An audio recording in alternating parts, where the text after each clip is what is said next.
Le top départ a été donné, les insectes sont lancés. Les papillons les plus rapides sont les Hesperidae, également appelés skippers.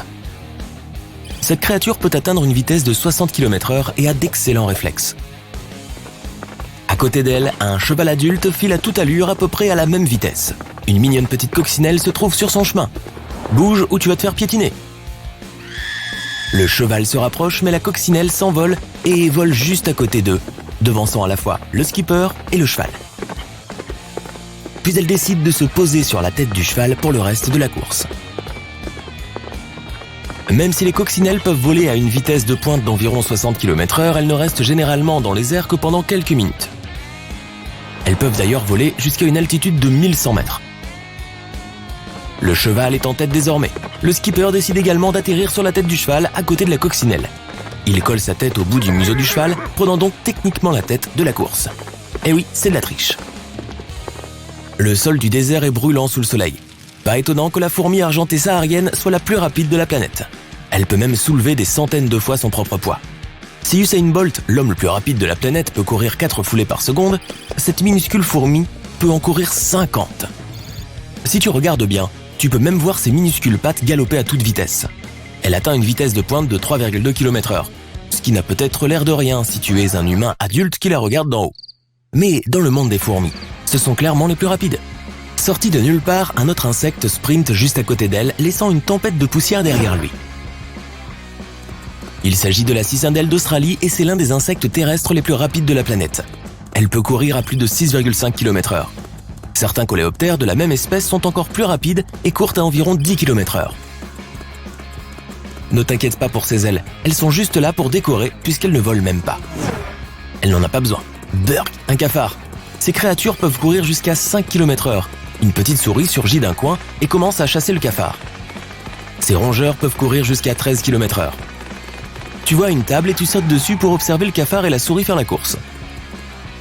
Un chat bondit de l'étagère et se joint à la poursuite à une vitesse de 48 km/h. Le cafard et la souris s'échappent en sortant de la piste. Le chat retourne se lécher et conspirer contre tout le monde. Les centipèdes n'ont pas vraiment 100 pattes, mais ils sont quand même assez effrayants et plutôt rapides. Les mille-pattes en revanche sont vraiment lents et ne sont même pas qualifiés pour cette course. Ils sont carnivores et utilisent leur venin pour attraper leur proie, tandis que les mille-pattes se nourrissent de restes, de plantes et de légumes. Lorsqu'ils sont en danger, ils se mettent en boule. Le centipède avance en rampant, pensant qu'il est en train de gagner la course. Mais le mille-pattes descend la colline en roulant et dépasse le centipède. Il dépasse le cafard qui est toujours poursuivi par la souris.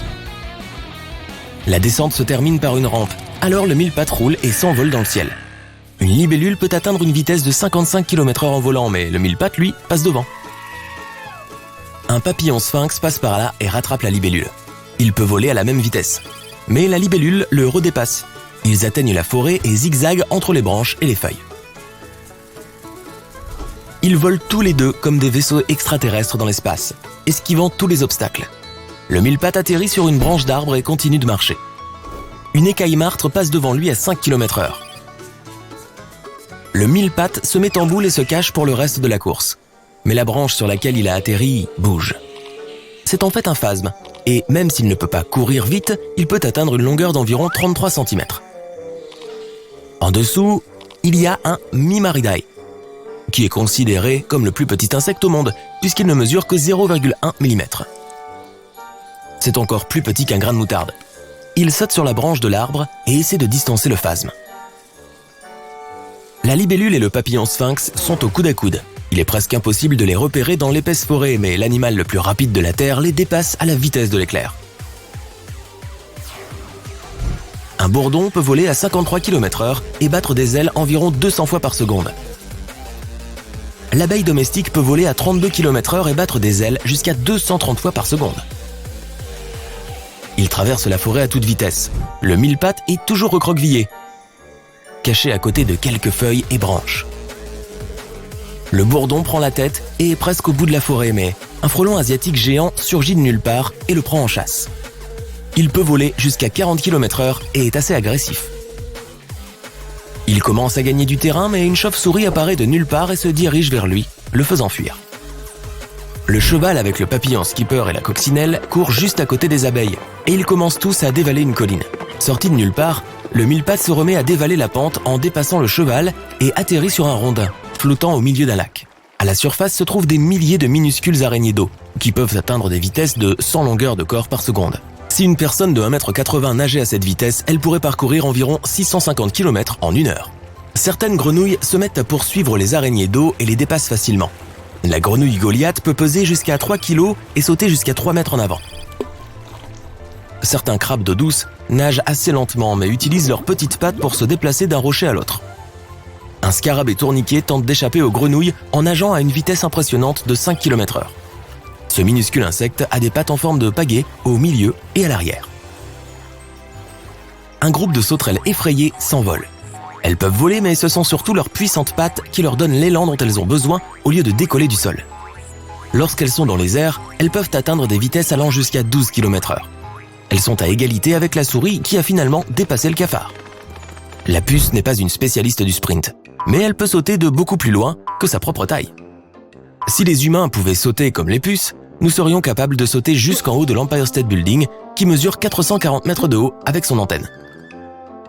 La puce détient le record du plus haut saut du monde par rapport à sa taille. Un moustique peut voler à une vitesse de 1,6 km/h, tandis qu'une mouche peut atteindre 8 km/h. La mouche passe devant le moustique et prend l'avantage pour t'embêter et bourdonner autour de toi. Mais le thym, plus gros, peut voler à 145 km/h. Il dépasse la mouche et le moustique et commence à faire des tours autour d'eux. Les minuscules acariens ne sont pas plus gros qu'un grain de sésame, mais ils peuvent courir à 322 longueurs de corps par seconde. À titre de comparaison, c'est l'équivalent d'une personne qui courait à environ 2100 km/h. L'acarien a couru avec tout le monde depuis le début, mais nous ne pouvions pas le voir. Le cheval continue de courir et se retrouve bloqué par une créature à quelques kilomètres de la ligne d'arrivée. C'est une araignée géante qui court à 2 km/h. Selon la température, la tarentule brune du Texas peut être plus ou moins rapide. Plus il fait froid, plus elle se déplace lentement mais de façon stable. Lorsque la température augmente, elle court plus vite mais avec moins de coordination. Ces bestioles velues mesurent environ 5 cm de long et se déplacent d'environ 4 longueurs de corps par seconde à 16 degrés Celsius et de 10 longueurs de corps lorsqu'il fait plus chaud. La plupart des insectes sont en fin de peloton. Le thym et la chauve-souris sont au coude à coude, mais le frelon rattrape son retard. Au sol, la cicindelle est extrêmement rapide. Ils sont tout proches de la ligne d'arrivée. La grenouille saute en avant et rattrape presque les autres. Un piqué surprise de la libellule et le papillon sphinx dépasse le frelon. Mais à la toute fin, le mille-pattes passe devant tout le monde en roulant et remporte la médaille d'or. Il existe des requins qui brillent dans le noir. Par exemple, les requins-houles. Ils vivent dans les profondeurs sombres de l'océan, à près de 518 mètres sous la surface.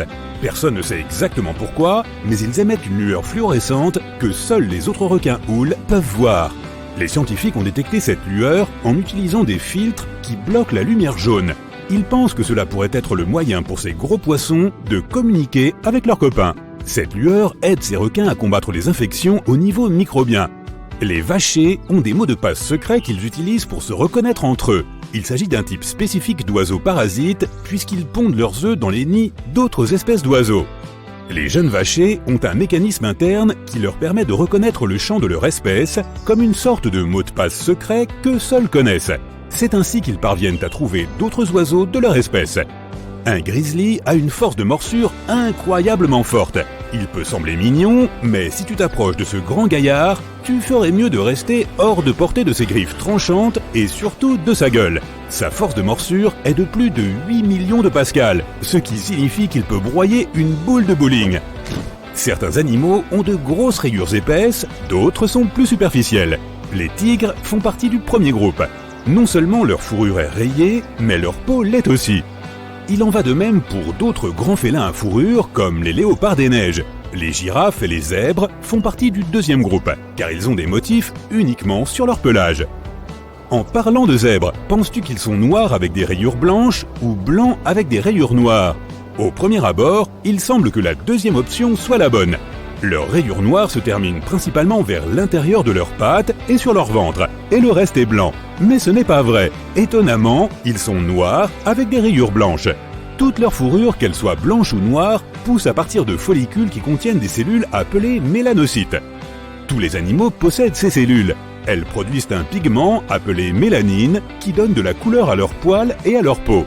Chez les zèbres, des messages chimiques indiquent quel mélanocyte envoie le pigment à quelle zone de la fourrure. C'est pourquoi les zèbres ont un motif noir et blanc. Mais le blanc n'est pas un pigment propre, c'est une absence de mélanine. Le noir est donc leur couleur par défaut.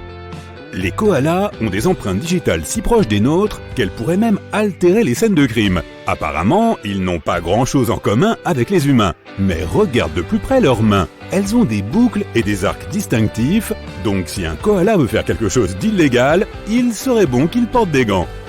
Les crabes fantômes grognent lorsqu'ils sont en présence de créatures qu'ils n'aiment pas ou qu'ils trouvent menaçantes. Ils le font en utilisant leurs dents de leur estomac. D'abord, ils te font savoir qu'ils se défendront si tu tentes quelque chose en te montrant leurs pinces. Si cela ne fonctionne pas, ils émettent un grognement effrayant comme les chiens. Mais le bruit provient du frottement de leurs 3 dents longues et dures à l'intérieur de leur estomac. Les crabes fantômes produisent le même bruit lorsqu'ils broient de la nourriture. En parlant de dents, savais-tu que les défenses des narvals sont en fait une sorte de dents à l'envers ? Contrairement à la majorité des autres baleines, les narvals sont les seuls à posséder une grande défense ou dents qui poussent à l'intérieur de leur mâchoire. Ils possèdent jusqu'à 10 millions de terminaisons nerveuses qui ne sont pas protégées, ce qui signifie que sa défense est très sensible à tout type de contact. C'est presque comme un morceau de peau, car les défenses n'ont généralement pas beaucoup de terminaisons nerveuses. Près de 95% des humains sont droitiers, et c'est la même chose pour les grands dauphins. Il y a même plus de droitiers parmi eux que parmi les humains. Lors d'une recherche, les scientifiques ont découvert que les grands dauphins se tournent vers le côté gauche plus de 99% du temps, ce qui signifie qu'ils sont droitiers. Ils placent leur côté droit et leur œil droit plus près du fond de l'océan lorsqu'ils vont chercher leur proie, comme les calamars, les crevettes ou les petits poissons. D'autres faits intéressants sur l'océan. Tu savais que les baleines à bosse utilisent des bulles lorsqu'elles poursuivent leur proie ?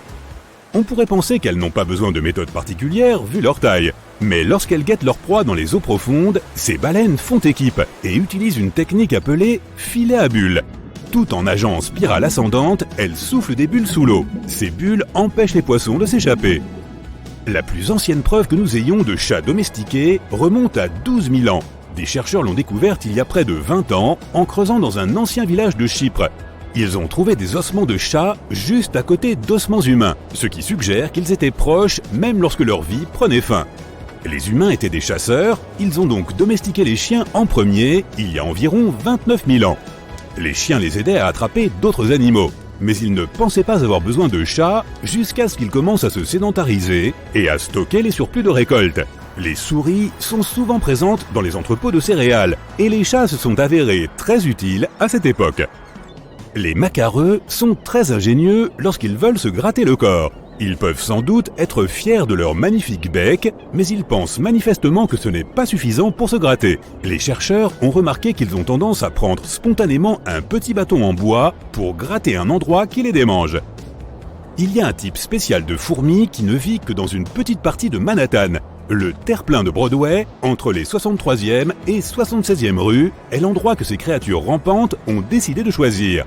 La Manhattan Ant semble venir d'Europe, mais aucune espèce européenne ne peut réellement lui ressembler.